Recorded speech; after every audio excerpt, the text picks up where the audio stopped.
Hey, how's it going, everybody? It's Jazzy, the Video Store Sasquatch here, and Merry Christmas. It is Christmas Day as I am recording this. We are doing a Throwback Thursday here. We're gonna recap the last 7 days of 25 days of Christmas. We have a special movie review with Nosferatu. That we're talking with the box office for December 20th and 22nd, and we got one item of news I just wanted to bring up quick at the end of it. So that is our show, or that's going to be our episode today. Um, for Throwback Thursday, we'll go ahead and start it off with the first of the last 7 days. That is December 19th, Thursday. It is 8-Bit Christmas, starring Neil Patrick Harris, Winslow Fogley, Steve Zahn, and June Diane Raphael. Directed by Michael Dowse, and it is 1980 Chicago.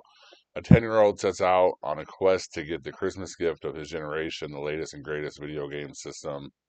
I give this movie 7 reindeers. It's a classic, like storytelling to a kid about your childhood, and how the Nintendo affected him, and he's trying to relate it to the fact that she wants the brand new iPhone, and it's cool, it's cute little story. Um, I think there's a lot of good humor in it, and that is why. And it's made recently too, which is nice because um, what happens here is a lot of these newer movies, though, especially the Christmas movies, kind of go off onto a different type of area.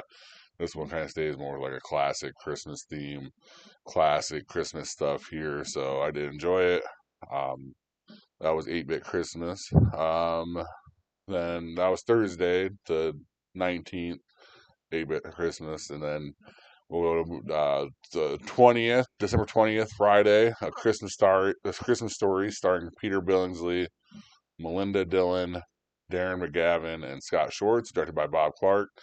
In the 1940s, a young boy named Ralphie Parker attempts to convince his parents, teachers, and Santa Claus that a Red Ryder range 200 shot BB gun really is the perfect Christmas gift. 6 reindeers.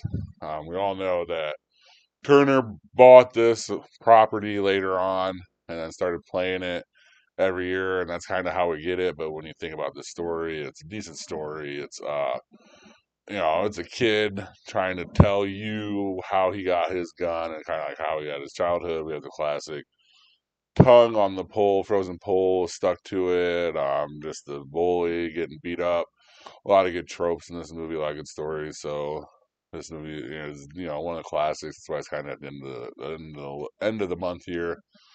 Like we have it when you kind of look at the way we did everything, and then that was December 20th, Friday, A Christmas Story, and then December 21st, Saturday, A Christmas Story Christmas. This is newer, starring Peter Billingsley, Aaron Hayes, River Dorsch, and Juliana Lane, directed by Clay Caddis. Follows a now adult Ralphie as he returns to the house on Cleveland Street to give his kid a magical Christmas like the one he had as a child, reconnecting with childhood friends and reconciling the passing of his old man. Give us some 4 reindeer. It's newer. It's kind of trying to hold on to the original story a little too much. The guy's a little too much in this one, to be honest with you, for an adult man, but that is fine. He's a writer. His dad just passed away, and they kind of figure out stuff from there. So I mean, this movie isn't terrible, but at the same time, it's just like it's kind of there. Just kind of just remade. We remade it. It was made like 2020, so it was made 40 years after the fact on top of everything. So that's just kind of where we are there. That was December 22nd, Sunday, or that was December 21st, Saturday, A Christmas Story Christmas. And December 22nd, Sunday, The Santa Claus, starring Tim Allen, Judge Reinhold, Wendy Crewson, Eric Lloyd, directed by John Pasquin. When a man inadvertently makes Santa fall off his roof on Christmas Eve, he finds himself magically recruited to take his place. I get this on Eight Reindeer, of course. This is one of the classics. This is '94, so this is like my childhood classic movie. I like the concept of it when we kind of look at it as an adult. It's kind of a sad movie where he kind of makes his kid kind of be the bad guy throughout this movie, trying to say that he's Santa Claus and he doesn't want to believe him and stuff like that. So it is like interesting to kind of look at this movie in a different little viewpoint here. But it's still really good. Tim Allen's great in it. A lot of good world building with the Santa Claus, and the elves and all the other stuff that's involved with it. I mean, this is a Christmas classic, so definitely worth watching here. That was December 22nd, Sunday, the Santa Claus, and then we got Monday, December 23rd, the Santa Claus 2, starring Tim Allen, Spencer Breslin, Elizabeth Mitchell, and Eric Lloyd, directed by Michael Lembeck. Again, it kind of has a sad kind of little point to it, to where this kid is his dad is Santa Claus. Well, Scott Calvin has been a humble Santa Claus for 8 years, but it might come to an end if he doesn't find a Mrs. Claus. Like it was on Six Reindeer. This is kind of like just pushing off to the original, just kind of making a sequel to make a sequel. But like again, there's a lot of sadness, and there's a kind of weird forced pressure to make someone kind of marry you within that time frame, and like decide that the rest of your life is going to be that. On top of it, like being Mrs. Claus and you being Santa Claus, and then your son not being able to tell people what his dad does for a living. Which I mean, I'm sure that they could have came up with like a better thing like that to make the son like the bad kid or naughty list, but they tried. And I mean, it continues its world building.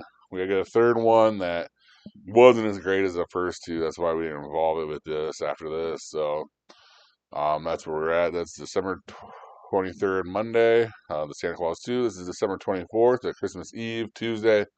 Home Alone, starring Macaulay Culkin, Joe Pesci, Daniel Stern, and John Hurd. Directed by Chris Columbus, an 8-year-old troublemaker mistakenly left home alone must defend his home against a pair of burglars on Christmas Eve. 8 reindeer plus Rudolph. Of course, this is the classic of classics.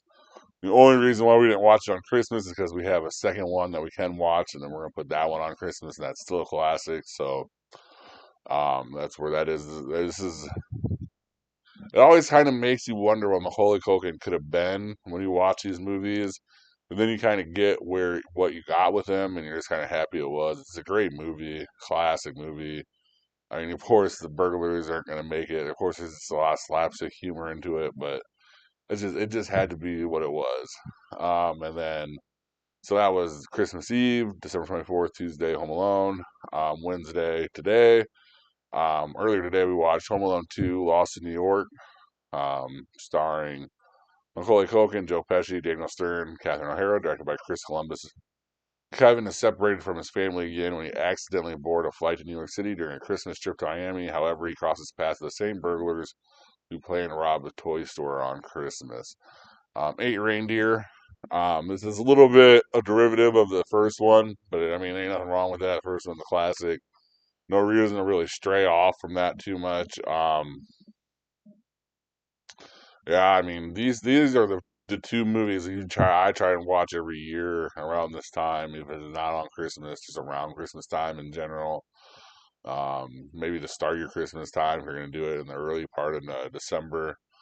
But this brings you just back to the childhood, simple stuff, and just watching it. So that's why I enjoy them. It was a great time doing these 25 days of Christmas. We're gonna figure out something else after we get some of this stuff done for the end of the year, and then we get into the new year, we'll figure out a new little like 15-day or 20-day stretch of what movies we can watch, and we'll kind of do that monthly and just try. That would be probably what our Throwback Thursday covers, plus the news and stuff like that. I always enjoy watching these movies, and we can find old movies to watch. I always enjoy watching them, so definitely continue. Please let me know what you thought of any of these movies in the comment section. Um, I mean, these are the pretty much classic Christmas movies that, I mean, are like Miracle on 34th Street, which we did cover. There are good ones, so let me know what you guys thought. Now we're moving on. We got a special movie review. It's not Monday morning, but it is going to be Thursday morning, the day after Christmas. And I went and saw Nosferatu, directed by Robert Eggers, starring Lily Rose Depp as Ellen Hutter, Nicholas Hoult as Thomas Hutter, Bill Skarsgård as Count Orlok, and Aaron Taylor Johnson as Friedrich Harding. A gothic tale of obsession between a haunted young woman and the terrifying vampire infatuated with her, causing untold horror in its wake. This is what's wrong with horror movies. This movie, honestly, is what's wrong with horror movies today. That they're just, especially these big budget horror movies that we get. It's a lot of good acting, which is fine. A lot of great cinematography, and then just 2 hours of mind-numbing boringness while you're watching these goddamn movies. The movie moves at such a slow pace; it's hard to watch. I don't get it. I don't even know why they attempted this one. If you kind of went back to the old Nosferatu, I was already thinking like, man, I don't know. That was a tough one to watch as is, and now we're remaking a movie that was already tough to watch, and this one is just tough. It's slow. There's no pickup to it. I mean, when we want slow burns, we want slow burns that go into a big, huge explosion. And I mean, this movie doesn't even explode. I mean, it just it just slow, slow, slow, slow, slow, slow. Then you're over and you're walking out of the theater. Yeah, I give it a D plus just because the cinematography and acting is good in it. If it wasn't for that, I would have just shat on this movie. It really bugs me because we have more of these movies coming out in this next stretch of a couple of weeks here because we have a Wolfman coming out. We have a couple other ones that I'm pointing out that I shouldn't even point out the one I did, but there's going to be a problem here because um everyone, all the critics and stuff are going to say, yeah, this movie was great because it's a critical type of movie. It's slow. It makes it. They think so when he does this, when they're doing these slow stories and these slow burns, they're thinking that it makes it compelling and it makes it more interesting and it makes you like sit at the edge of your seat waiting for this thing to explode.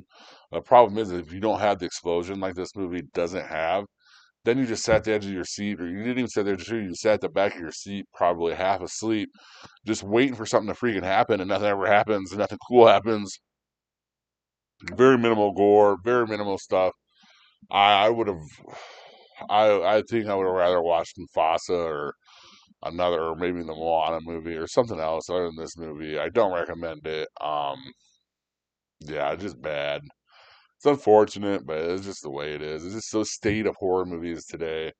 I could think of three off the top of my head from earlier this year that are the same way, like Long Legs, um, Exorcism, and I mean, it's becoming a problem with the way we're viewing these horror movies too. Like, what is so wrong with starting out with a bang and then like continually drag and like continuing and bringing it up? Like, there are good movies that do that, or at least make you think. I don't know. I'm just so frustrating because this movie did look really good and it just wasn't good. So that was Nosferatu. Sorry, guys. I mean, you can tell me what you thought about it if you guys seen it already, or what if you guys plan on seeing it. Let me know in the comment section. But just it wasn't for me. Um, the box office for this last weekend, 12/20 to 12/22, Sonic the Hedgehog finally took out Moana 2 with 60.1 million. Over the weekend, 67.6 million altogether. Mufasa the Lion King brought in 35.4 mil, 49.6 mil altogether. So those are the winners of the weekend. The funny kind of thing is Moana not only got the throne, but Wicked took over Moana's spot and actually outsold it, and it's been out a week longer. So Wicked had 14.2 million and has 392.4 million altogether in the box office. Moana 2, 13.2 million and 366.3 million overall. A couple of things you could probably say from that is Mufasa coming out, also a Disney title, probably brought some of the audience over. I mean, how many people are going to watch Moana? And Moana was a worldwide release here. Remember that Wicked wasn't. So interesting stuff there. And then the one piece of news I wanted to bring up, it's not really even movie news or entertainment news. It's a good article I saw, kind of bringing the holiday spirit all the way together. WWE agreed to pay a Legends contract. They have these Legend contracts. The family of Bray Wyatt to continue on. I mean, I think it's a good move for the industry. I think that it's both entertainment and sports. I think it's a great move for that. And Bray Wyatt, even with his passing, there's still going to be chunks of just stuff that's going to come out with him, like just documentaries and clips and stuff like that. So it's just good that WWE is going to keep the family involved and make sure that the family, the young family there, gets a paycheck constantly for the rest of their lives. So that's awesome. Good job, WWE. Really pointed it out. That's why I wanted to bring it up. So let me know, guys, what you think about all that. Let me know what you think about Wicked beating Moana too. Please like and subscribe. Thank you guys very much for watching, and please have a good rest of your day or night. Thank you for watching. Please like and subscribe. Comment your top movie picks for Throwback Thursday in the comment section, and see you next time in the cave.